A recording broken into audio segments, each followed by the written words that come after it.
నమస్తే, welcome to mid day debate. Andhra Pradesh విపక్షాల కూటమిలో పరిస్థితులు ఇంకా సద్దుమణిగినట్లు కనిపించడం లేదు. ఇప్పటికే సీట్ల పంపకాలపై అధినాయకుల మధ్య ఒప్పందాలు కుదిరినా క్షేత్రస్థాయిలో నాయకులు కార్యకర్తల మధ్య ఇంకా సయోధ్య మాత్రం సాధ్యం కావడం లేదు. దీంతో అనేక చోట్ల టీడీపీ వర్సెస్ జనసేన అన్నట్లుగా పరిస్థితి తయారైంది. జనసేనాని పవన్ కళ్యాణ్ పోటీకి దిగుతున్న పిఠాపురంలో నిన్నటి వరకు పరిస్థితి సర్దుకున్నట్లే కనిపించినా ఇవాళ మళ్లీ టీడీపీ నేత వర్మ కీలక వ్యాఖ్యలు చేశారు. తనకు స్వేచ్ఛ కావాలంటూనే జనసేన కార్యకర్తలు టీడీపీతో ఘర్షణ వైఖరి కనబరుస్తున్నారంటూ విమర్శించారు. ఇక అటు ఉభయ గోదావరి జిల్లాలో అనేక చోట్ల రెండు పార్టీల మధ్య అభిప్రాయ భేదాలు కనిపిస్తున్నాయి. రాయలసీమలో టీడీపీకి బీజేపీకి మధ్య సీట్ల వ్యవహారంపై ఇంకా చర్చోపచర్చలు సాగుతూనే ఉన్నాయి. మరోవైపు మూడు పార్టీల నాయకత్వం మాత్రం త్వరలోనే అంతా సర్దుకుంటుందని, ఎన్నికల నాటికి అందరం కలిసికట్టుగా పనిచేసి విజయం సాధిస్తామని ధీమాగా ఉన్నారు. నిజంగానే అధినాయకుల అంచనాలు నిజమవుతాయా? అసలు టీడీపీ జనసేన క్యాడర్ మధ్య ఎందుకు పొత్తు పొసగడం లేదు? కూటమి ధర్మాన్ని పాటించడంలో విఫలమవుతున్నది ఎవరు? ఇవి అంశాలపై మిడ్ డే డిబేట్లో మనం చర్చిద్దాం.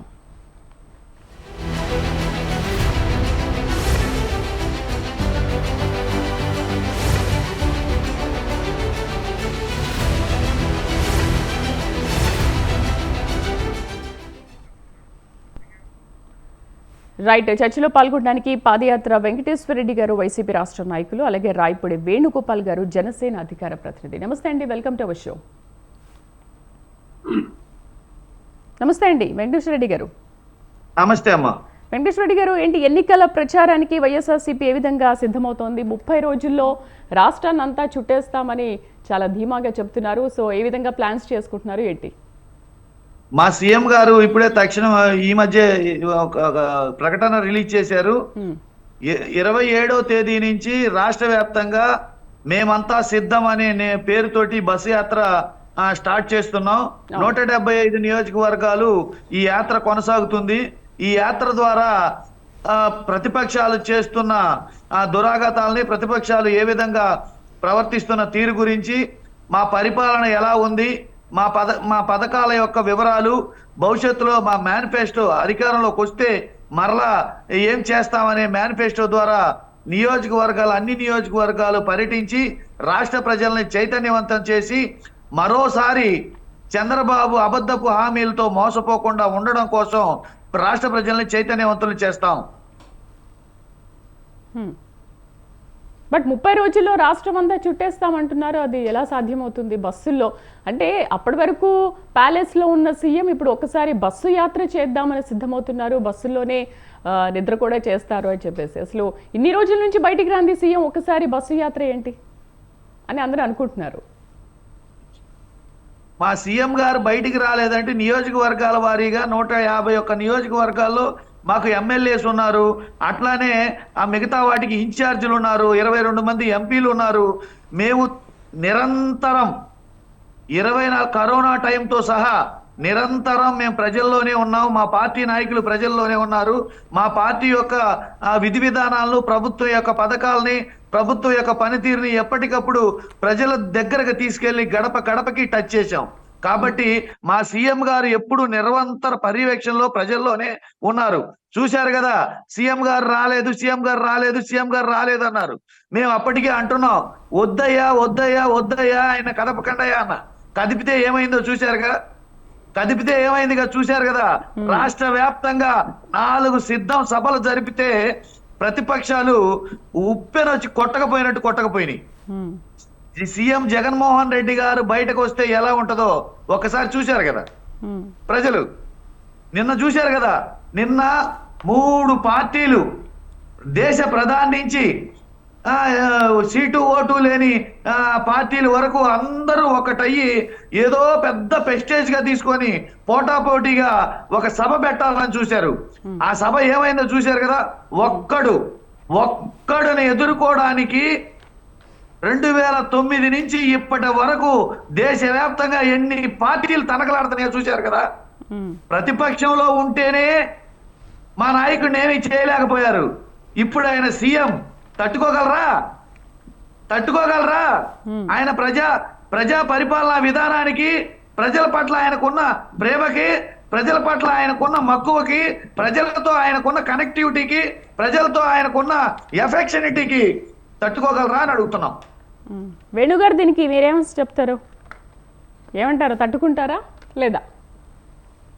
ముందుగా మీకు అదేవిధంగా స్వతంత్ర టీవీ యాజమాన్యానికి, ప్రేక్షకులకి, చర్చలో పాల్గొన్నటువంటి పెద్దలు, వైఎస్ఆర్సీపీ నాయకులు పేరేంటమ్మా ఆయన పేరు? పాదయాత్ర వెంకటేశ్వర రెడ్డి అండి.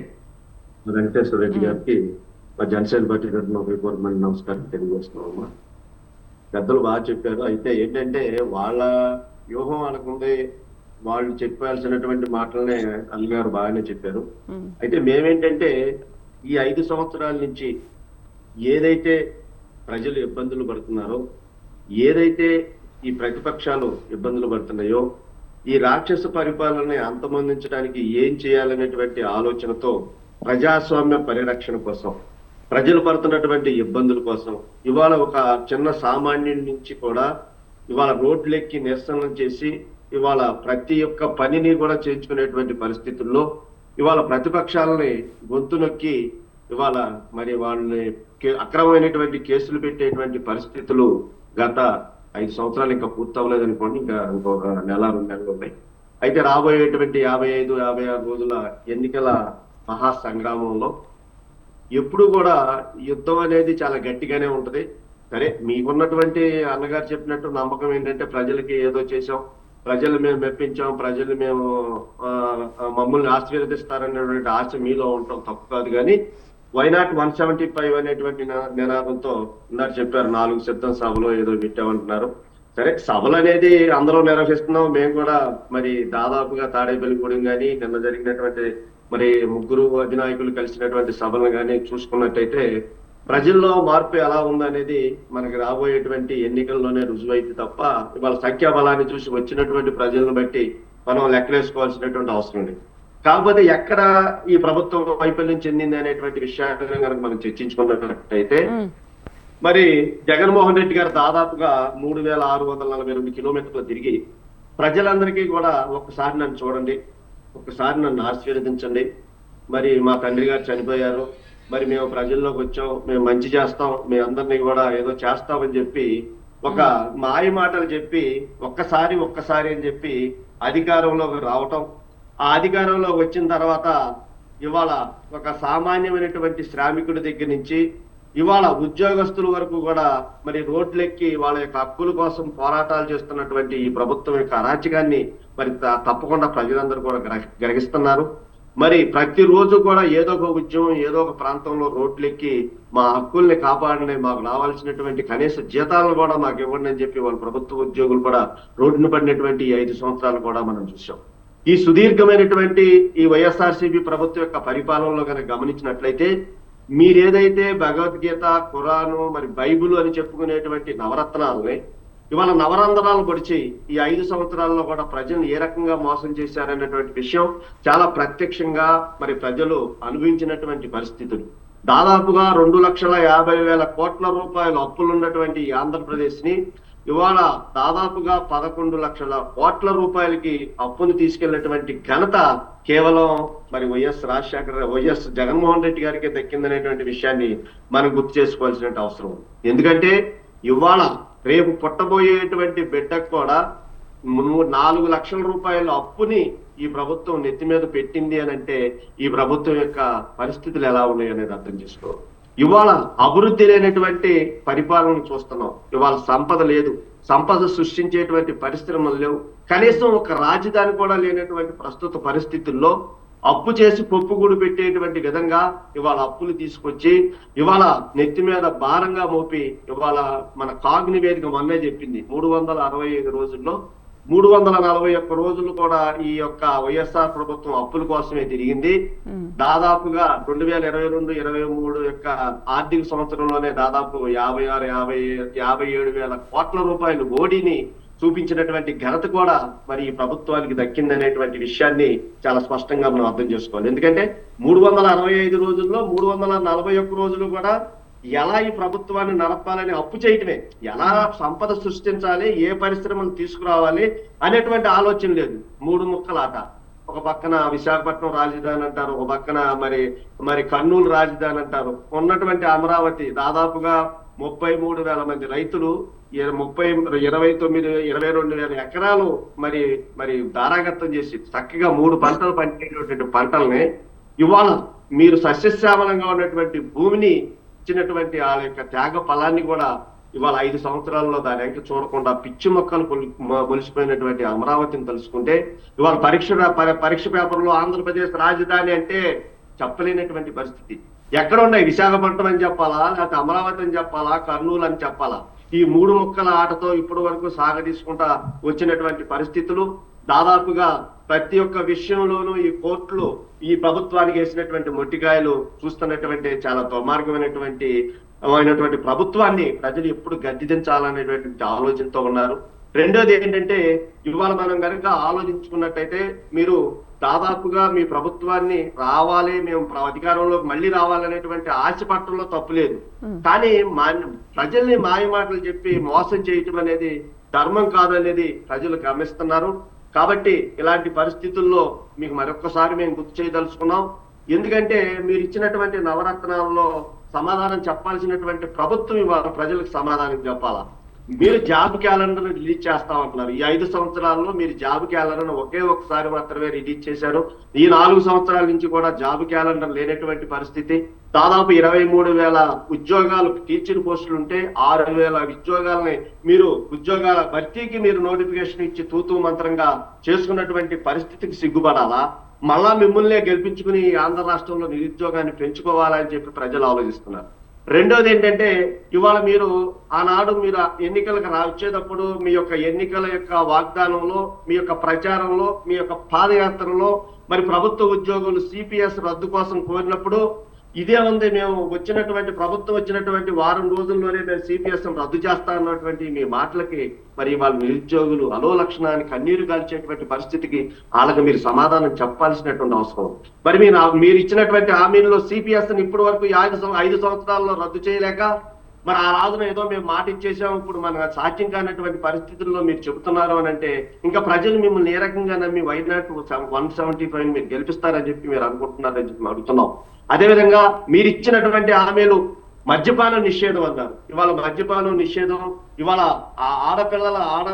మహిళల యొక్క మరి తాళిబొట్టులో తాకట్టు పెట్టి రక్తాన్ని పిండుతున్నారు ఆ ప్రభుత్వం అని చెప్పి గత ప్రభుత్వం మీద మీరు అవాకులు చవాకులు పేలి మీరు వాగ్దానం చేసి ఇవాళ అధికారంలోకి వచ్చిన 5 సంవత్సరాల్లో మీరు మొదటి సంవత్సరం ఏదో కొన్ని షాపులు మాత్రం పరిమితం చేసి తర్వాత 4 సంవత్సరాలు కూడా ఒక్క షాపును కూడా తగ్గించినటువంటి పరిస్థితి.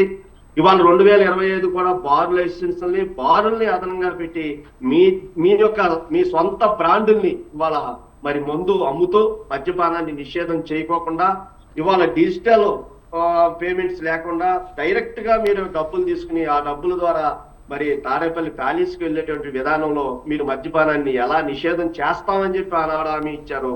మరి ప్రజల్ని ఈ మద్యపాన నిషేధ విషయంలో మీరు ఏమి హామీ ఇస్తారని చెప్పి ఏమి నెరవేర్చారని చెప్పి 175 స్థానాలు గెలుస్తామని చెప్పి ప్రజల్లోకి ఎలా వెళ్ళగలుగుతున్నారని చెప్పి మేము అడుగుతున్నాం. ఇవాళ మీరు ఇచ్చేటువంటి బ్రాండులు దాగి జనాలు చచ్చిపోయేటువంటి పరిస్థితుల్లో ఉన్నారు. అది కూడా గమనించుకోకుండా ఇంకా మీరు బార్ లైసెన్సులు 25 వరకు పెంచి లైసెన్సులు పెంచి వాళ్ళు చేసినటువంటి విధానంలో మిమ్మల్ని ఎలా ప్రజలు నమ్ముతారని చెప్పి మేము అడుగుతున్నాం. ఇవాళ ఇసుక పాలసీ తీసుకొచ్చారు. ఆనాడు ప్రభుత్వం ఉచిత ఇసుక ఇస్తుంది, జన్మభూమి కమిటీలు అని చెప్పినటువంటి మీరు మళ్ళీ మాట్లాడదాం.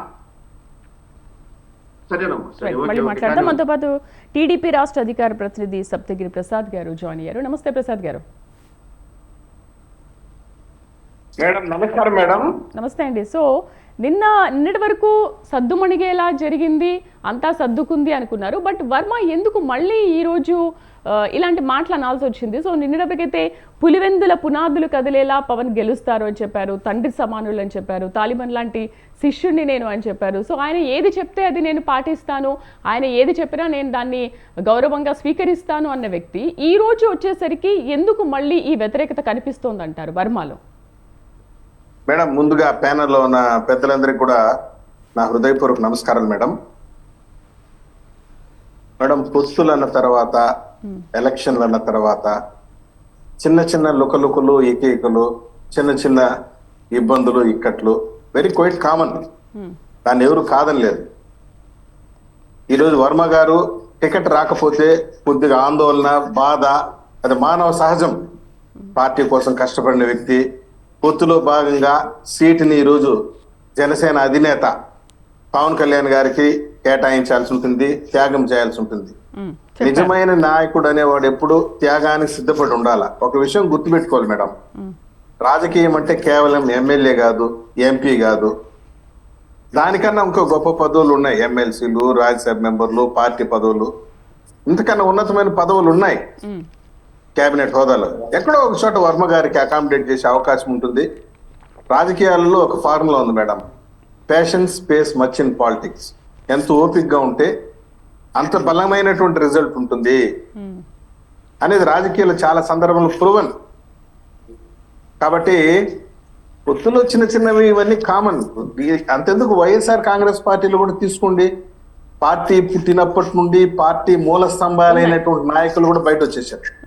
కోటంరెడ్డి శ్రీధర్ రెడ్డి గారు, ఆనం రామనారాయణ రెడ్డి గారు, మేకపాటి చంద్రశేఖర్ రెడ్డి గారు, పులుసు పార్థసారథి గారంట, ఆయన మ్యూట్ లో వెళ్ళిందండి ప్రసాద్ గారు.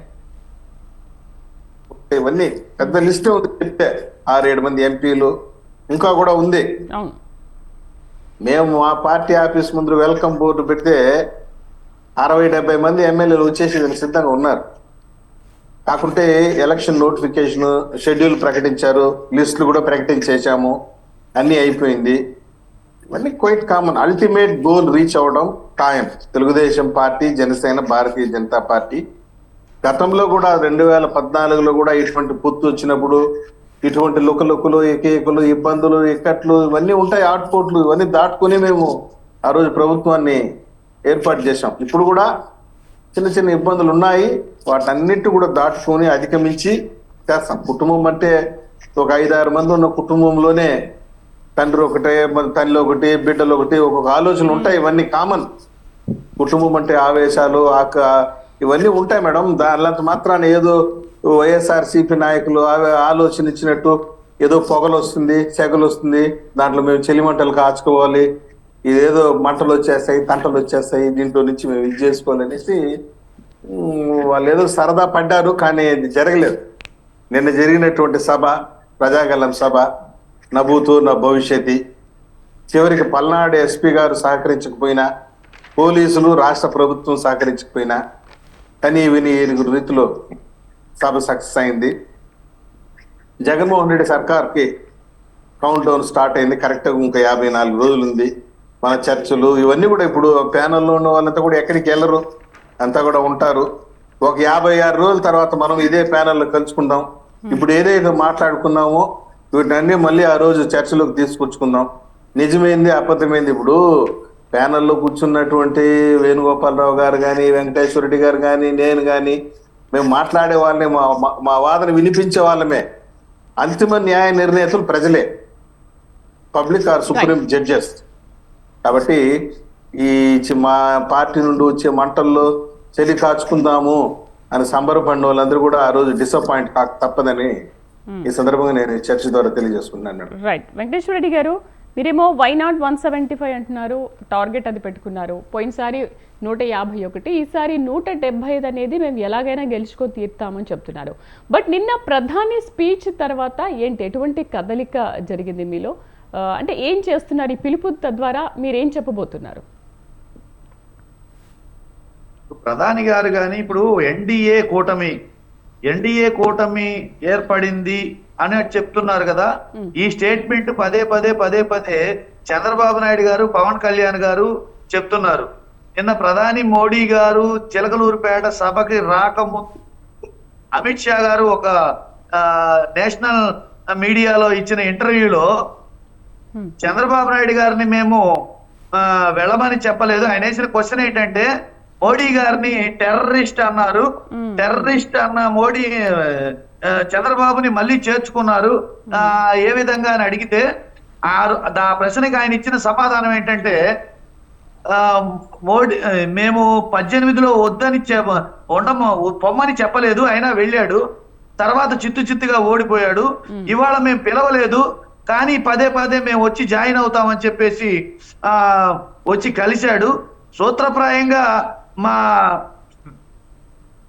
మేము పొత్తు కలిసాము, ఇంకా సీట్ల విషయము వీటన్నిటి విషయం ఇంకా చర్చలు జరగాల్సి ఉంది అని చెప్పేసి ఆయన చెప్పారు.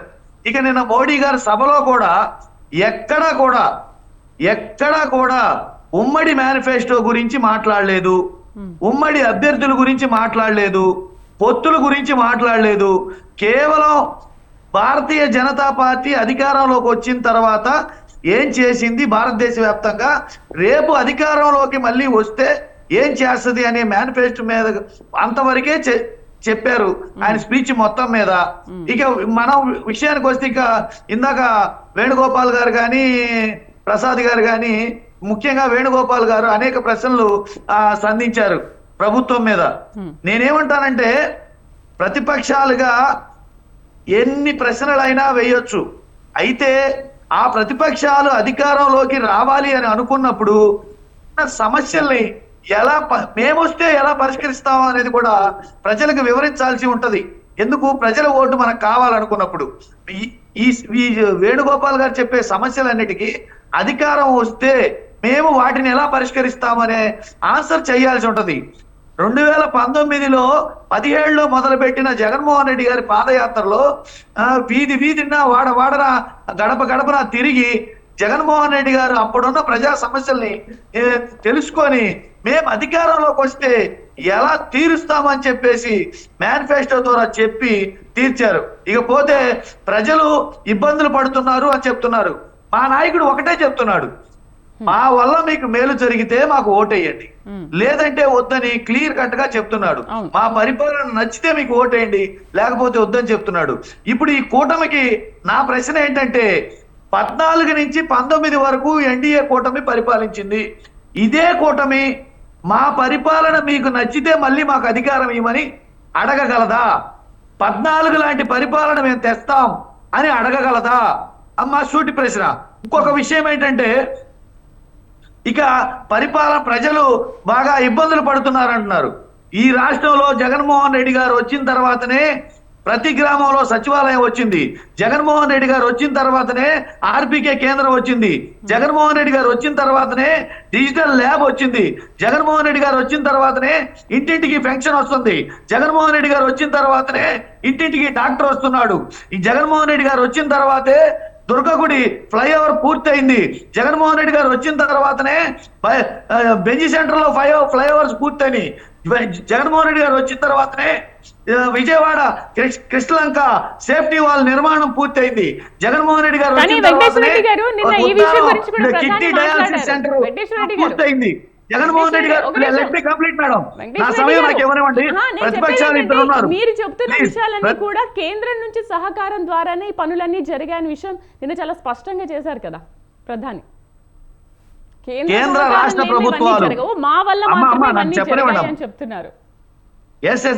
దానికి కూడా ఆన్సర్ చెప్తాను.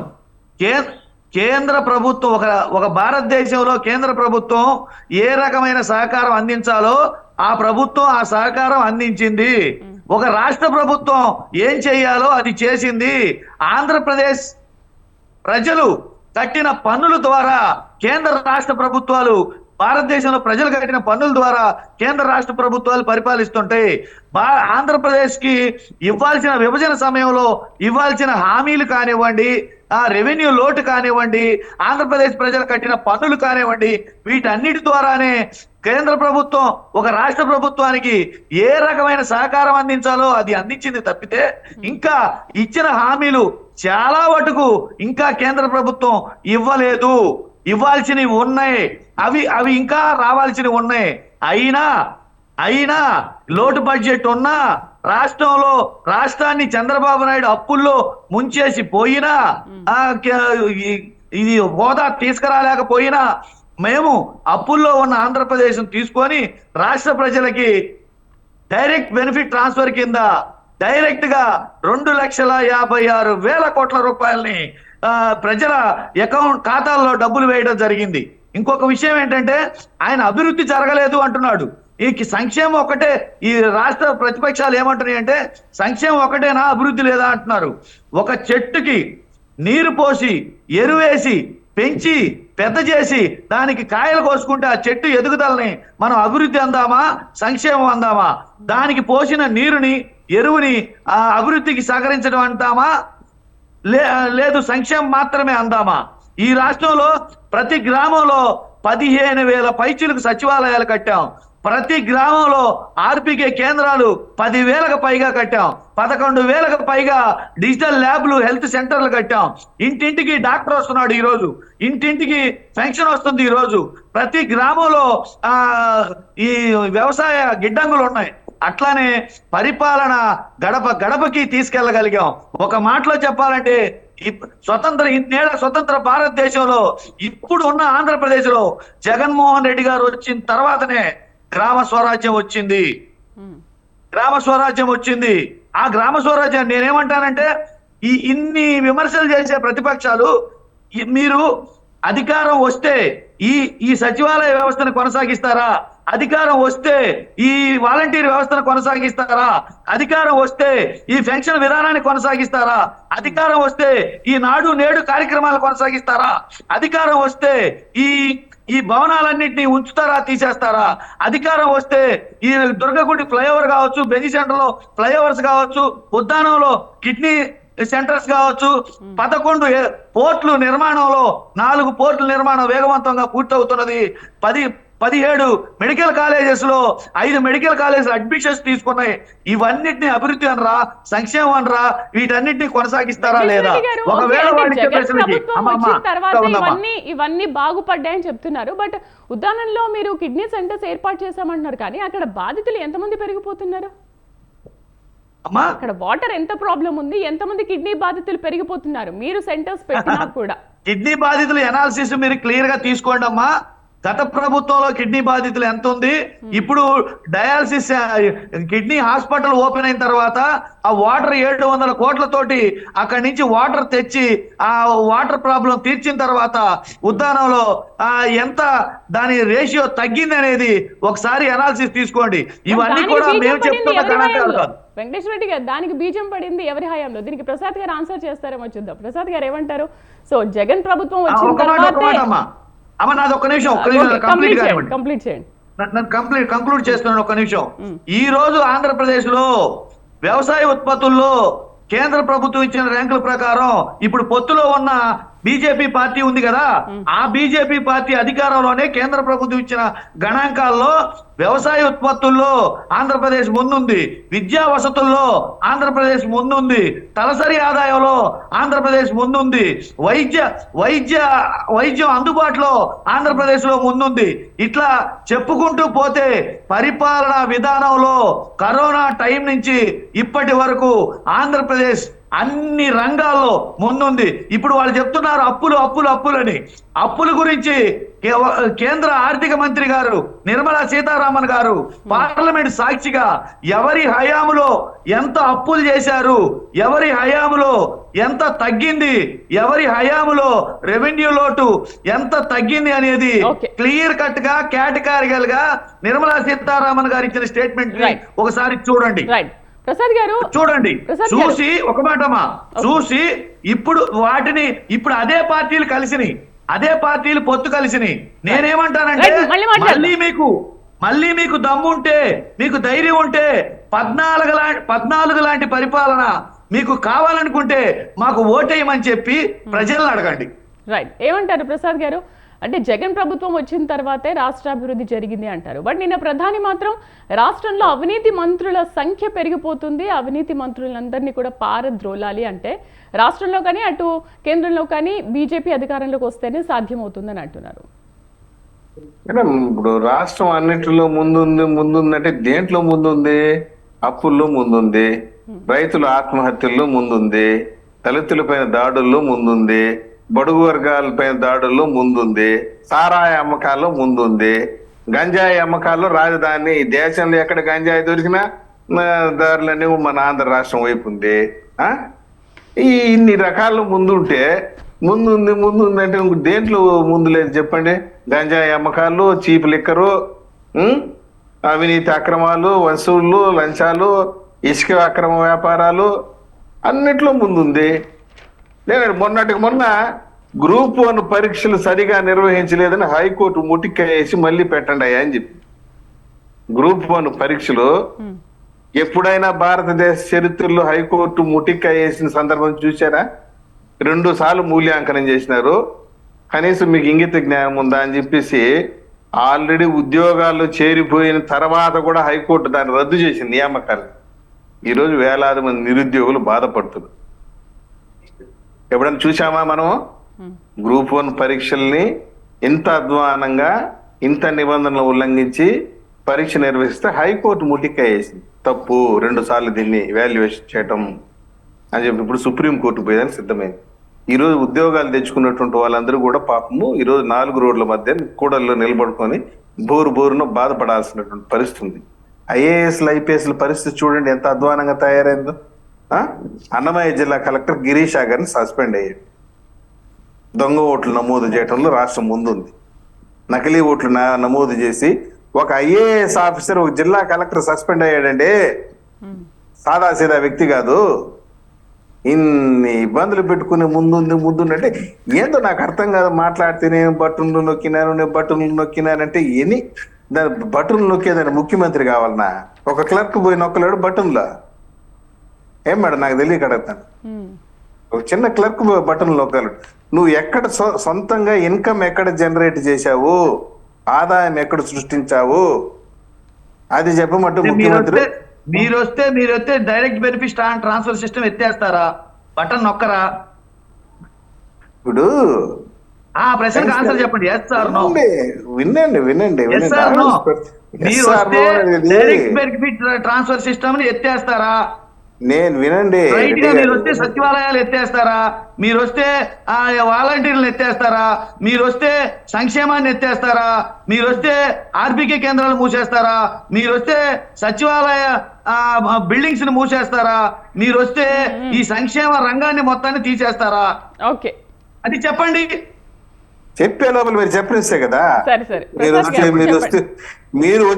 మీరు వస్తే అన్న మాటను ఒప్పుకున్నారు. వచ్చేది పక్క మేము అంటే కల్లోలే అట్లా కాదు. మీరు అడిగినారు కదా, మీరు వస్తే 100 సార్లు చెప్పినారు. వచ్చేది పక్క, అది మీకు కూడా తెలుసు. ఇప్పుడే ఉన్నారు కదా, మేము రాజ్భవన్ లోకి వచ్చేది పక్క, ప్రమాణ స్వీకారం చేసేది పక్క, అవన్నీ కూడా జరుగుతాయి. మేము వస్తాము, దాంట్లో మీకేం సందేహం లేదు. మీకెందుకు ఊరికే అంత ఉబలాటం ఆవేశం? మీకు కూడా తెలుసు, ముఖ్యమంత్రి జగన్మోహన్ రెడ్డి కూడా తెలుసు పోతాం ఇంటికి పోతున్నాను. కాకుంటే వాళ్ళ అధికార ప్రతినిధులు గట్టిగా చెప్పిండు, గట్టిగా పోయి మీడియా ముందు అరవండి, మనం వస్తున్నామని చెప్పండి అబ్బా, ఎట్లా ఓడిపోతున్నాము. ఇప్పుడు డాక్టర్ దగ్గర పోతే డాక్టర్ ఏమంటాడు? రోగి చచ్చిపోతా ఉన్నా కానీ ఏం చెప్తాడు? ఏం కాదా, ధైర్యం ఉండే, నువ్వు బాగానే ఉన్నావు, ఆరోగ్యంగా ఉన్నావు అంటాడు. అదే విధంగా జగన్మోహన్ రెడ్డి కూడా వాళ్ళ క్యాడర్కి అదే చెప్పాడు, ధైర్యం ఉండండి, ఏం కాదు. ప్రసాద్ గారు ఓకే ఆ విషయం పక్కన పెట్టండి. ప్రసాద్ గారు రైట్, ఇప్పటికే మీ దాంట్లో అసంతృప్తులు అంతగా పెరిగిపోతున్నారు. అండ్ ఇప్పుడు వాళ్ళకి కూడా ఒక మంచి టైం దొరికింది అంటే ఎన్నికల షెడ్యూల్ ప్రకటించిన తర్వాత. ఓకే, మాకు ఒకవేళ కావాలి అనుకుంటే అధిష్టానం దగ్గరికి వెళ్ళి మేము ఇంకా టైం ఉంది కాబట్టి ఆ టికెట్ మాకే కేటాయించండి అని చెప్పేసి మేము బదులునాడుకుంటామో ఇంకేం చేస్తామో అని చెప్పేసి అసంతృప్తులు కూడా చాలా ఇదిగా ఉన్నారు. ఓకే, ఇప్పుడే ఈ విధంగా ఉంటే బట్ నిజంగా మీరు అధికారంలోకి వచ్చిన తర్వాత ఏంటి పరిస్థితి? మరి ఇంకెలా ఉంటారు? అటు బీజేపీని కానీ ఇటు జనసేనని కానీ ఏ విధంగా కలుపుకొని వెళ్తారు? ఇప్పుడే చాలా మంది కార్యకర్తలు కానీ అసంతృప్తులు కానీ అసలు రోడ్ల మీదకి వచ్చి నిరసనలు వ్యక్తం చేస్తుంటే మరి అప్పుడు ఎలా ఉండొచ్చు? మేడం, ఒక పొద్దున్న తర్వాత చిన్న అసంతృప్తులు, ఇటువంటి నిరసనలు క్వైట్ కామన్. త్యాగాలకు సిద్ధపడి ఉండాలి కార్యకర్తలు. కామనే. ఓకే, మీరు చెప్తున్నారు అధిష్టానమే వెళ్ళి మరి వర్మని బుజ్జగించారు, అయినప్పటికీ కూడా వర్మలో మళ్ళీ ఆగ్రహ జ్వాలలు చెలరేగుతున్నాయి కదా మేడం. ఇప్పుడు వర్మ గారు మా పార్టీ సభ్యుడు, టికెట్ రాలేదు, ఆందోళన వ్యక్తం చేస్తాడు, నిలదీస్తాడు, హైకమాండ్ ఒప్పించడానికి ఆయన ప్రయత్నం ఆయన చేస్తాడు. వీళ్ళ మాదిరి పార్టీలకి రాజీనామా చేసి మా పార్టీ ఆఫీస్ ముందు క్యూ లైన్ కట్టలేదు కదా. ఇప్పుడు వాళ్ళు చూడండి, మొత్తం క్యూ లైన్ కట్టేసినారు మా పార్టీ ఆఫీస్ ముందర. మేము టికెట్లు ఇస్తాము అని చెప్పి గ్రీన్ సిగ్నల్ ఇస్తే 60 మంది వచ్చేస్తారు మేడం. వాళ్ళ పార్టీలో మీరు ఇంకో విషయం చెప్తాను కదా, టికెట్లు ఇస్తే కూడా మాకు వద్దు మహాప్రభుని మా పార్టీకి వస్తున్నారు. టికెట్లు వాళ్ళ పార్టీలో ఇప్పుడు వేమిరెడ్డి ప్రభాకర్ రెడ్డి గారి టికెట్ ఇస్తామన్నారు వాళ్ళు. వేమిరెడ్డి ప్రభాకర్ రెడ్డి గారి టికెట్ ని కాదనే దమ్ము ధైర్యం ఎవరికి లేదు. ఆయన ఎక్కడ అడిగితే అక్కడ ఇవ్వాలి. ఆయన టికెట్ ఇస్తామన్నా కానీ నాకు వద్దు మహాప్రభు ఆయన వస్తున్నాడు. మాగుంట శ్రీనివాసరెడ్డి గారి పరిస్థితి అంతే. ఆయన టికెట్ని ఎవరు క్వశ్చన్ చేసేవాళ్ళు లేరు. ఆయన నాకు వద్దంటున్నాడు. ఆయన మన జయరాం గారు, గుమ్మనూరు జయరాం గారు, ఆయన కర్నూలు ఎంపీ టికెట్ ఇస్తానంటే నాకు వద్దు మహాప్రభు అని చెప్పి మా పార్టీలోకి వచ్చేసి టికెట్లు ఇచ్చినాక ఆయన పోటీ చేయనంటున్నారు మేడం వాళ్ళ పార్టీలో. ఇది నిజము. ఇప్పుడు వీళ్ళందరూ వాళ్ళకి టికెట్లు ఇచ్చినా, ఇప్పుడు గుమ్మనూరు జయరాం గారికి ఎంపీ టికెట్ ఇచ్చారు, మాగుంట శ్రీనివాసరెడ్డి గారికి ఇచ్చారు, అదే విధంగా వేమిరెడ్డి ప్రభాకర్ రెడ్డి గారికి ఇచ్చారు. వీళ్ళందరికీ టికెట్లు ఇస్తున్నారు, కానీ మాకు వద్దంటున్నారు. ఎందుకు? దానికి సమాధానం చెప్పమండి. అసంతృప్తి ఏముంది? ఇప్పుడు గెలిచే పార్టీలో అసంతృప్తి, పోరాటాలు, గొడవలు కొద్ది గొప్ప ఉందంటే దాని అర్థం మేము బలంగా ఉన్నట్టే కదా, మా పార్టీ బలంగా ఉన్నట్టే కదా. అక్కడ ఏమీ లేదు, టికెట్లు ఇచ్చినా కానీ వద్దని చెప్పి మాకు వద్దని చెప్పి ఇచ్చేసి వస్తున్నారంటే దాని అర్థం ఏంది? బలహీనంగా ఉన్నట్టే కదా. దాన్ని గుర్తుపెట్టుకోవాలా. రైట్, వేణుగారితో మాట్లాడదాం. వేణుగారు, ఏంటి నిన్న పవన్ కళ్యాణ్ కూడా ఏపీలో ఎన్డీఏనే అధికారంలోకి వస్తుంది అని చాలా, అంటే స్థాపించబోతున్నాం, మేము ప్రభుత్వాన్ని స్థాపించబోతున్నామని చాలా ధీమాగా చెప్పారు. మరోవైపు మంచి ఒక స్లోగన్తో కూడా స్టార్ట్ చేసినట్టున్నారు కదా, ధర్మందే విజయం, పొత్తుదే గెలుపు, కూటమిదో పీఠమి అని చెప్పి. పవన్ కళ్యాణ్ గారు చాలా స్పష్టంగా చెప్పడం సభలోనే మా యొక్క గళాన్ని మా అధ్యక్షుడు వినిపించడం జరిగింది. వైఎస్ఆర్సీపీ వ్యతిరేక ఓటుని చీలనియము అనేటువంటి ఏకవాక్య తీర్మానంతో ఏదైతే మరి తెలుగుదేశం పార్టీ, భారతీయ జనతా పార్టీతో పొత్తు కోసం ఆయన చాలా స్పష్టంగా చెప్పడం జరిగింది. ప్రజాస్వామ్య పరిరక్షణ కోసం మాత్రమే మా పొత్తు, ఈ యొక్క రాక్షస పరిపాలన మేము అంతమొందించడం అనేది మా ధ్యేయం అనేది మన తాడేపల్లిగూడెం సభ కానీ, నిన్న జరిగినటువంటి ఈ చిలకలూరుపేట సభను కానీ చూసుకున్నట్లయితే మా స్టాండ్ అప్పటి నుంచి ఇప్పటికి కూడా మరి ఈ పొత్తుల్ని కలిపేటువంటి భాగంలో చాలా ముఖ్యమైనటువంటి పాత్ర పవన్ కళ్యాణ్ గారు తీసుకున్నారనేది చాలా స్పష్టంగా ఉంది. అయితే మేము అన్నగారు ఇందాక వైఎస్ఆర్సీపీ అన్నగారు అడిగినటువంటి మాటలకి అసలు ఎక్కడి నుంచి మొదలుపెట్టి ఎక్కడికి చెప్పాలి? ఈ 5 సంవత్సరాల్లో ఈ దుష్ట పరిపాలన గురించి మాకు అర్థం కావట్లేదు. కొన్ని ప్రశ్నలు చేశారు కాబట్టి కొంచెం వరకు మేము చెప్పాలి. ఉద్దానం తీసుకొచ్చారు. ఉద్దానంలో ఉన్నటువంటి సమస్యని మొట్టమొదటిగా వెలుగులోకి తీసుకొచ్చింది పవన్ కళ్యాణ్ గారు.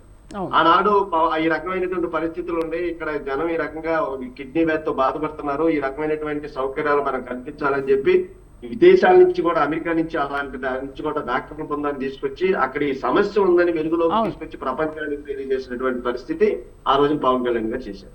తర్వాత ఇప్పుడు చెప్తారు ఆయన, జగన్మోహన్ రెడ్డి గారు వచ్చిన తర్వాత అది చేశాం, ఇది చేశాం, ఇది చేశాం. నిజమే, జగన్మోహన్ రెడ్డి గారు వచ్చిన తర్వాత ఏ ముఖ్యమంత్రి కూడా చేయనటువంటి పని ప్రభుత్వ కార్యాలయాలకి వాళ్ళ పార్టీ ఆఫీసులు పార్టీ రంగులు వేయటం అనేది ఏ ముఖ్యమంత్రి చేయలేదు. జగన్మోహన్ రెడ్డి గారే చేశారు.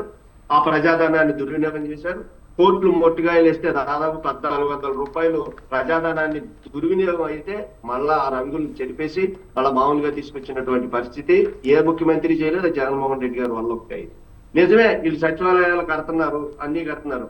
ఇవాళ తాకట్లు పెట్టుకునేటువంటి పరిస్థితి వచ్చింది. మీరు ఏదైతే కడుతున్నారో మళ్ళీ వాటిని మరి ప్రజాధనాన్ని దుర్వినియోగం చేసి మేము కట్టే యొక్క పన్నులు, మేము కట్టేటువంటి ప్రజలు కట్టేటువంటి డబ్బుల్ని దుర్వినియోగం చేసి ఇవాళ వచ్చింది. ఇవాళ వార్తాపత్రికలు, ఇవాళ ఎక్కడ సోషల్ మీడియాలో చూశాను, విజయవాడ దగ్గర ఉన్నటువంటి భవానీ ల్యాండ్, తర్వాత ఈ ప్రభుత్వ పార్కులను కూడా ఇవాళ మీరు తాకట్లలోకి వెళ్ళిపోయేటువంటి పరిస్థితి ఏ ముఖ్యమంత్రి చేయలేదు. ఒక జగన్మోహన్ రెడ్డి గారికి సాధ్యమైంది. చాలా గొప్పగా ఆయన చెప్పుకుంటున్నారు.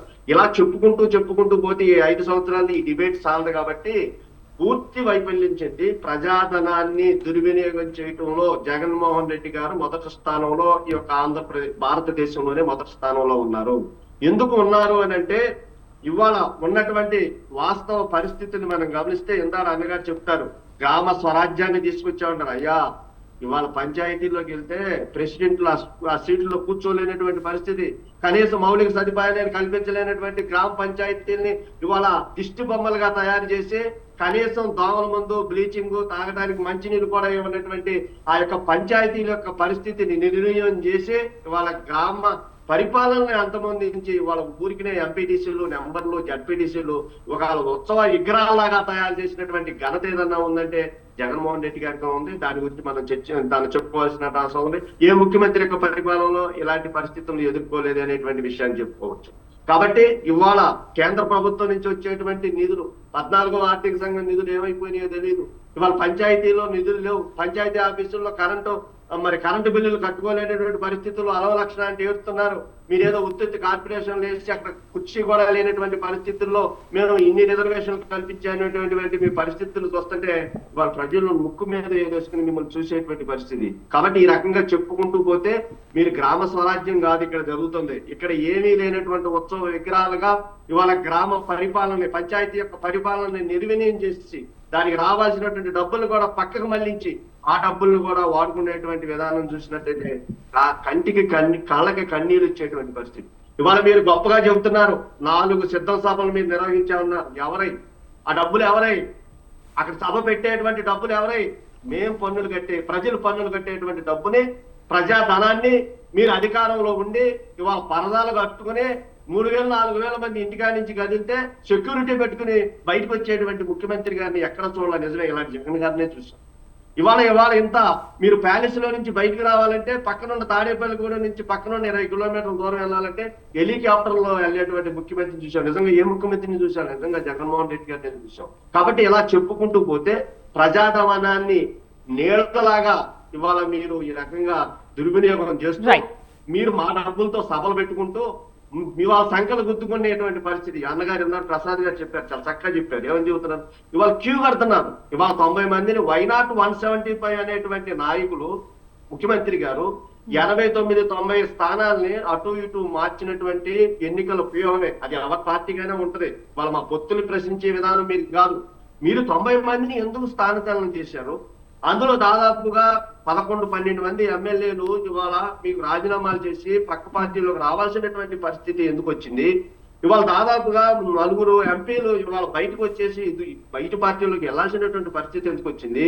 ఇవాళ 3 ఎమ్మెల్సీలు మీ పార్టీలో నుంచి బయటకు వచ్చేసి ఇంకా అధికారం ఉండగానే మాకొద్దు బాబో మహాప్రభు అని చెప్పి దండాలు పెట్టి బయటకు వచ్చేటటువంటి విధానం చూసినప్పటికీ కూడా ఇంకా వైనాట్ 175 అంటే నిజంగా మీ దాంట్లో ప్రజాస్వామ్యమే ఉంటే, నిజంగా మీరు ప్రజలకు సేవ చేస్తుంటే, నిజంగా మీరు సంక్షేమంతో కూడినటువంటి అభివృద్ధిని రాష్ట్రాన్ని ముందుకు తీసుకువెళ్తున్నట్టయితే మరి కరుడు గట్టినటువంటి నాయకులందరూ కూడా ఇవాళ ఈ అసమర్థమైనటువంటి ప్రభుత్వం యొక్క ముఖ్యమంత్రి ఆధీనంలో ఉంటే మనం కూడా ఎలాగ ప్రజలు చీకొడతారనేటువంటి ఉద్దేశంతోనే బయటకు వస్తున్నారనేటువంటి విషయాన్ని గుర్తుపెట్టుకుంటూ తన చెల్లి వేణుగారు నేను ముగిస్తా. ఒక నిమిషం అన్నీ అయిపోయింది. విన్నాం మేము. ఒకే ఒక ప్రశ్న. ఇవాళ షర్మిలారెడ్డి గారు బయటకు వచ్చిన తర్వాత ఆ యొక్క ప్యాలెస్ లో ఉన్నటువంటి ఎమ్మెల్యేలు ఏ రకంగా ఇవాళ బ్రిటిష్ ప్రభుత్వంలో సంఖ్యల మధ్యన ఏ రకంగా అయితే బంధించబడ్డారో, కనీసం వాళ్ళకి అపాయింట్మెంట్ కూడా దొరకనటువంటి పరిస్థితుల్లో ఉండటం వలన ఒక్కసారిగా గేట్లు తెరుచుకుని బయటకు వచ్చి మిగిలిన పార్టీలోకి పన్ను చూస్తున్నటువంటి పరిస్థితిని స్వయాన వాళ్ళ యొక్క చెల్లెలు గారే షర్మిలారెడ్డి గారు ఆయన వదిలినటువంటి బాణమే ఇవాళ ఆమె రోడ్డు మీదకి వచ్చి ఆయన యొక్క పరిస్థితిని చెబుతుంది. కాబట్టి ఇలా చెప్పుకుంటూ పోతే ఈ డిబేట్ చాలు కాబట్టి అందరికి అవకాశం ఇవ్వాలి. కాబట్టి ఆయన చెప్పేటువంటి అన్ని కూడా ఓటకపు మాటలతో ప్రజలు ఇసిగిపోయారు. సంక్షేమంతో కూడినటువంటి అభివృద్ధి ప్రభుత్వం చూస్తున్నారు. ఏదైతే ఈ 3 పార్టీల యొక్క పొత్తు ఎలా ఉందో నిన్న జరిగినటువంటి మీటింగ్ లో మరి ప్రధానమంత్రి గారు కోరుకున్నట్టుగా కేంద్రంలో ఒకే ప్రభుత్వం, రాష్ట్రంలో కూడా ఒకే ప్రభుత్వం ఉంటే మరి దేశాన్ని రాష్ట్రాన్ని ముందుకు తీసుకెళ్లాల్సినటువంటి పరిస్థితులు ఎంతైనా ఉందని చాలా స్పష్టంగా ప్రధానమంత్రి గారు కూడా చెప్పారు. మేము ఆల్రెడీ మీకన్నా ఎక్కువ సంక్షేమంతో కూడినటువంటి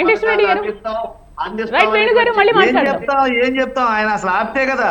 రైట్ వెంకటేశ్వరి గారు, ఎందుకు మరి నిజంగానే ఫస్ట్ నుంచి కూడా మీ పార్టీలో ఉన్నటువంటి ఎంపీలు, ఎమ్మెల్యేలు, ఎమ్మెల్సీలు వీళ్ళందరూ కూడా వరుసగా ఇతర పార్టీలకు దారి పట్టడానికి అసలు కారణం ఏంటి? ఇంకోటి, మీరు 175-24 చాలా లేటుగానే ప్రకటించారు, కానీ అసలు ఎందుకు వెళ్తున్నారు?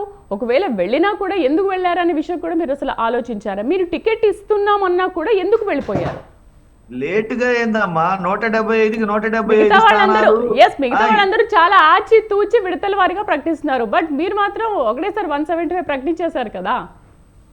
నేను చెప్పేది అదేనమ్మా. 175కి 175 స్థానాలు ఒకేసారి ప్రకటించడం, 25 ఎంపీలకి 24 స్థానాలు ఎంపీలు ఒకేసారి ప్రకటించడం, 19లో ఎలాగైతే మళ్ళీ ప్రకటించామో ఇప్పుడు కూడా అదే స్థానంలో అదే వ్యక్తుల చేత ఆ అన్ని సీట్లని ఒకేసారి ప్రకటించడం భారతదేశంలో ఇప్పటి వరకు ఏ ప్రభుత్వం అన్నా ఏ పార్టీ అయినా ఇప్పటికి ఈవెన్ ఈ ఎన్డీఏ కూటమి దగ్గరైనా పూర్తి లిస్ట్ ఉందా?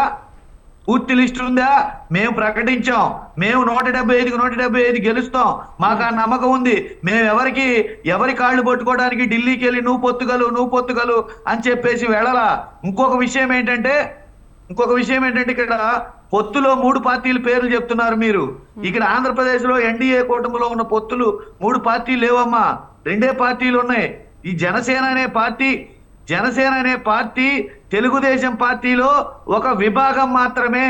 అన్ని పార్టీలకి మహిళా విభాగం, యువజన విభాగం, విద్యార్థి విభాగం, సేవాదళ్ళు ఇట్లా రకరకాలుగా విభాగాలు ఉన్నట్లుగా, రైతు విభాగం ఉన్నట్లుగా తెలుగుదేశం పార్టీలో జనసేన అనేది ఒక విభాగం. ఆ విభాగానికి పవన్ కళ్యాణ్ అనే అతను అధ్యక్షుడు. అంతేకాని ఇక్కడ 3 పార్టీలు లేవు. బీజేపీతో పొత్తు కలవడానికి వీళ్ళిద్దరు కలిసి వెళ్ళారు. ఇంకొక ఇంపార్టెంట్ పాయింట్ ఏంటంటే, నేను చెప్పే పాయింట్ ఏంటంటే, సామాజిక వర్గాల వారీగా, కులాల వారీగా విడగొట్టాలని పవన్ కళ్యాణ్ గారిని ఏదో రెచ్చగొట్టేసి ఏదో ఈ 2 పార్టీలు కలిసి మేమంతా కలిసి ఒక కూటమని మాట్లాడుతున్నారు. మేము ఓపెన్ గా చెప్తున్నాం, ఏ సామాజిక వర్గం గురించి పవన్ కళ్యాణ్ గారు మాట్లాడుతున్నారో మేము ఆ సామాజిక వర్గానికి, నాయుడు బలిజ సామాజిక వర్గానికి 30 ఎమ్మెల్యే స్థానాలు ఇచ్చాం, 5 ఎంపీ స్థానాలు ఇచ్చాం. మీ కూటమి మొత్తం మీద అన్ని పార్టీలు కలిపి ఎన్ని స్థానాలు ఇస్తారో రేపొద్దున మీరు లిస్టు ప్రకటించండి, తెలుస్తుంది. పవన్ కళ్యాణ్ గారు అప్పుడేం మాట్లాడతారో చూద్దాం. ఇంకొక విషయం ఏంటంటే, పవన్ కళ్యాణ్ గారు ఎన్ని సీట్లకు పోటీ చేయాలనేది, ఎక్కడ పోటీ చేయాలనేది, ఎవరెవరు పోటీ చేయాలనేది నిర్ణయించేది చంద్రబాబు మాత్రమే. పవన్ కళ్యాణ్ గారు ఆయనంతటా ఆయన ఎక్కడ పోటీ చేయాలనేది ఆయనకి ఆ స్వేచ్ఛ లేదు, ఆ హక్కు లేదు. ఎందుకంటే అది టీడీపీలో ఒక విభాగం జనసేన కాబట్టి, జనసేనకి ఈ పైకి మేము సర్దుకుపోతాం అని చెప్తున్నారు. కానీ అసలు సర్దుకుపోయే రైట్ ఆయనకి ఎక్కడుందమ్మా? ఆయనకున్నది చంద్రబాబు ఏ చెబితే అది చేయడం. వేణుగారు కానీ ప్రసాద్ గారు కానీ ఒకటే అడుగుతున్నారు, ఎందుకు మీ పార్టీ నుంచి అంతమంది రాజీనామా చేసి పక్క పార్టీకి వస్తున్నారు? ఎందుకు? పార్టీలో ఒక ప్రాబ్లం ఏముంది? అదే దానికి చెప్తాను అమ్మా, ఆన్సర్ చెప్తాను. చెప్పండి. మేము మా పార్టీలో కార్యకర్తలు ఎక్కువ, యాస్పిరెంట్స్ ఎక్కువ, అనేక మంది సీట్లు ఆశించారు. సీట్లు ఆశించిన వాళ్ళు మేము ఇవ్వగలిగేది 175 స్థానాలే, 25 ఎంపీ స్థానాలే. అవి కాక మేము ఆంధ్రప్రదేశ్ లో ఇవ్వలేము, ఇస్తామని అబద్ధం చెప్పలేము. ఎవరికైతే చెప్పామో, ఎవరికైతే కమిట్మెంట్ ఇచ్చామో వాళ్ళకి అందరికీ టికెట్లు ఇచ్చామో, ఆ టికెట్లు ఇచ్చిన వాళ్ళు మళ్ళీ పోటీకి సిద్ధంగా ఉన్నారు. అంతేగాని ఆశావాహులు ఎక్కువ ఉండడం వల్ల వాళ్ళు చెప్పారు. మా నాయకుడికి ఉన్న గొప్పతనం ఏంటంటే, డైరెక్ట్ గా ఫేస్ టు ఫేస్, మళ్ళీ మభ్య పెట్టకుండా, చూద్దాం చేద్దాం అనకుండా డైరెక్ట్ గా, అన్నా ఈసారికి మీకు టికెట్ లేదన్నా సర్దుకోండి, పలాని వాళ్ళకి ఇవ్వాల్సి వస్తుంది, సర్వేలో పలాని వాళ్ళు అయితే గెలుస్తారని ఉంది కాబట్టి పలాని వాళ్ళకి టికెట్ ఇవ్వాల్సి వస్తుందని చెప్పేసి మా ముఖ్యమంత్రి గారు ఫేస్ టు ఫేస్ డైరెక్ట్ గా చెప్పే ధైర్యం చేయగలరు. ఇప్పుడున్న ఎన్డీఏ పార్టీలో ఏ నాయకుడికి ఆ ధైర్యం లేదు. అలా చెప్పరు. చూస్తాం చేస్తాం. ఈ రోజు వర్మ గారు గొడవ చేస్తున్నారంటే ఆనాడు యువగళం పాదయాత్రలో ఆయనకి కమిట్మెంట్ ఇచ్చి 100 కోట్ల రూపాయలు ఆయన చేత ఖర్చు పెట్టించి ఆయన వ్యయ ప్రయాసాలకి గురి చేసి ఇప్పుడు ఆయనకి టికెట్ లేదంటే ఆయనకు బాధ ఉంటది. అలా మోసం చేసి ఉంది. కానీ మీలాగా వెళ్ళిపోండి, మేము టికెట్ ఇవ్వట్లేదు కాబట్టి వెళ్ళిపోండి అనేది అనలేదు కదా. అంటే మీరు ఉన్నన్ని రోజులు మీరు బాగానే ఉంచుకున్నారు, బట్ వేరే వాళ్ళకి టికెట్ ఇస్తాము అనుకున్నప్పుడు మీరు ఉండండి లేకపోతే వెళ్ళిపోండి అన్న రీతిలో ప్రవర్తించారు. బట్ టీడీపీ అలా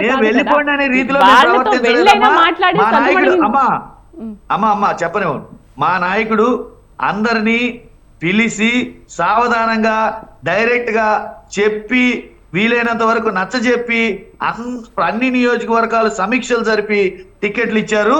ఇంకొక విషయం ఏంటంటే, వాళ్ళు చెప్పినట్టు మీరు ఎన్నికల్లో చూస్తారు, ఎవరి పక్క పనిచేస్తారు, ఏ నాయకులు ఎంతమంది వాళ్ళ వైపు వెళ్ళారు, వాళ్ళు ఎంతమందికి టికెట్లు ఇచ్చారు, ఆ తర్వాత నాయకులందరూ ఎవరి వైపు ఉన్నారు, ప్రజలందరూ ఎవరి వైపు ఉన్నారనేది రేపు ఎన్నికల్లో ఓట్లేసిన తర్వాత ఎన్నికల ప్రణాళికలో పనిచేసేటప్పుడు అన్ని తేట తెల్లమవుతాయి. ఆయన అన్నట్టు ఈ 50 రోజుల తర్వాత ఒకటి సర్టెన్ కౌంటింగ్ డేట్ అనేది ఒకటి ఉంది, జూన్ 4 తర్వాత ప్రజలు ఎవరి వైపు ఉన్నారనేది తెలుస్తుంది.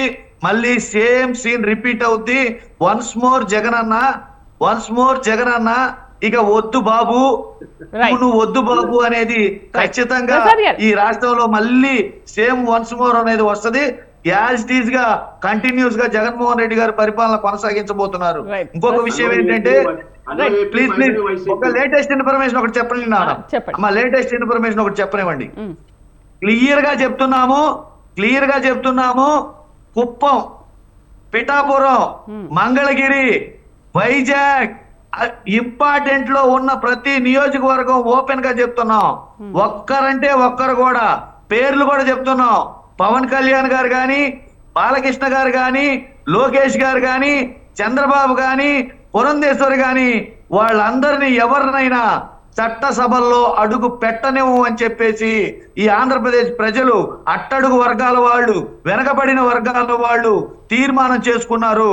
వాళ్ళని చట్టసభల్లోకి అడుగు పెట్టే అవకాశం కూడా ఆంధ్రప్రదేశ్ ప్రజలు ఇవ్వరు. నియంత పాలనగా ఆలోచనతో కూడినటువంటి విధానం ప్రజలు డిసైడ్ చేయాలి కదా వెంకటేశ్వర రెడ్డి గారు. తీర్మానం చేసుకుంటే సరిపోతుందా? ప్రజలు డిసైడ్ చేయాలి కదా, ఇంకా చాలా టైం ఉంది, ఎలక్షన్స్ అవ్వాలి, రిజల్ట్ రావాలి. రైట్, వేణు గారు. అదమ్మా, ఇప్పుడు ఆయన అంటాడు ఈ పేర్లు చెప్పేసి రేపొద్దు ప్రజలు నిచ్చి ఇవాళ శర్మిలా రెడ్డి గారు చెబుతున్నారు కడపలో ఆమె నుంచుంటారని చెబుతున్నారు. సొంత చెల్లి ఆమె చూసుకోండి, మీరు అది చూసుకున్న తర్వాత ఎవరెవరిని ఓడిస్తారు అనేది తర్వాత సంగతి. తర్వాత మేము అడిగేది ఏంటంటే ఇవాళ మేము అనర్గళంగా మాట్లాడుతాం అంటున్నారు. మీ యొక్క వైఫల్యాలు మాత్రమే మేము మాట్లాడటం జరుగుతుంది తప్ప మేము ఎక్కడ డబ్బా కొట్టుకోవట్లా. తప్పకుండా 57 రోజుల తర్వాత మనం ఇదే డిబేట్ లో కూర్చున్నాం. ప్రజలు తీర్పుని ఏ రకంగా ఇస్తే ఆ రకంగా ఆహ్వానించుకుందాం. కానీ మీరు ప్రజల్ని ఇంకా మోసం చేసి ఇంకా మేము మాట తప్పం మనం తిప్పం అనేటువంటి మీ మాయ మాటలు ఇంకా చెప్పొద్దని చెప్పి మేము ఈ డిబేట్ ద్వారా మేము మిమ్మల్ని ఏడుకుంటున్నాం. పార్టీని, వైఎస్ఆర్సీపీ పార్టీని ఏడుకుంటున్నాం. దయచేసి మీరు వ్యక్తిగతమైన మా పార్టీ ఒక అనుబంధ సంఘమో లేకపోతే అనుబంధ భాగమో అని చెప్తున్నారు. కానీ పవన్ కళ్యాణ్ గారి యొక్క ఆలోచనతోనే ఇవాళ ఈ కూటమి ఏర్పడింది. 14 సంవత్సరాల అనుభవం కలిగినటువంటి ఒక ముఖ్యమంత్రి యొక్క సేవలు ఈ రాష్ట్రానికి కావాలి. మరి భారతదేశాన్ని పరిపాలించిన మోడీ గారి యొక్క ఆలోచన ఈ దేశానికి కావాలని చెప్పి మాత్రమే ఈ పొత్తుని పెట్టుకోవడం జరిగింది తప్ప మేము అందులో అంతర్భాగమో లేకపోతే ఏంటి అనేది తర్వాత 55 రోజుల తర్వాత మాట్లాడుకుందాం అన్నగారు. తప్పకుండా చూద్దాం, ప్రజల యొక్క తీర్పును గౌరవిద్దాం. ప్రసాద్ గారు, వెంకటేశ్వర రెడ్డి గారేమో 2019 సేమ్ సీన్ రిపీట్ అవుతుందని అంటున్నారు. బట్ మీరేమో 2014 సేమ్ సీన్ రిపీట్ అవ్వబోతోందని మీరు నిన్న ప్రకటించారు కదా. మరి ఎవరి సీన్ ఎవరికి ఎక్కడ రిపీట్ అవుతుంది? సొంత చెల్లెలే నా అన్నకు ఓటేది మహాప్రభు, మా అన్న నేరస్తుడు ఢిల్లీలో పోయి చెప్పింది మీ చెల్లెలు. ఇంకొక చెల్లెలు మొన్న పులివెందులకు వచ్చి ఏం పెడతావు పీకు అని. ఎవరు? శర్మిలమ్మ. నువ్వు ఏం పెడతావు పీకు అని చెప్పి మ్యూట్ లో పోయింది ప్రసాద్ గారు. అమ్మా నన్ను చెప్పనివ్వండి అమ్మా. ప్రసాద్ గారు మాట్లాడండి, మ్యూట్ లో వెళ్ళింది. మేడం అర్థమైంది మేడం.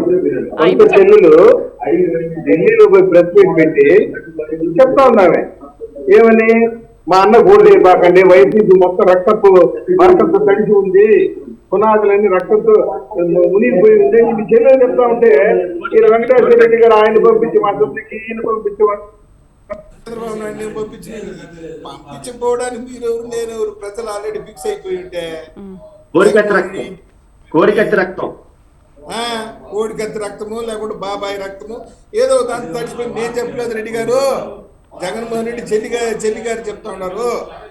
దానికి చెప్పండి సమాధానం. మళ్ళీ నేను మాట్లాడతాను. ఆంధ్రప్రదేశ్ ప్రజలు చాలా విఘ్నులు చెప్తున్నారు. దానికే సమాధానం చెప్తున్నానండి ప్రసాద్, దానికే సమాధానం చెప్తున్నాను. ఇప్పుడు వివేకానంద రెడ్డి గారి హత్య జరిగింది చంద్రబాబు నాయుడు గారి పరిపాలనా కాలంలో. డీజీపీ సాంబశివరావు గారు ఉండగా అప్పటి ప్రభుత్వ హయాంలో క్లియర్ కట్ గా అప్పటి ప్రభుత్వం చేసిన మర్డర్ అది. అట్లనే కోడికత్తి అని ఎటకారంగా మాట్లాడుతుంది. అప్పటి ప్రతిపక్ష నాయకుడు ప్రజా సంక్షేమం కోసం ప్రజల్లో తిరుగుతుంటే ఆయన మీద వ్యూహాత్మకంగా దాడి చేపించింది అప్పటి ప్రభుత్వం.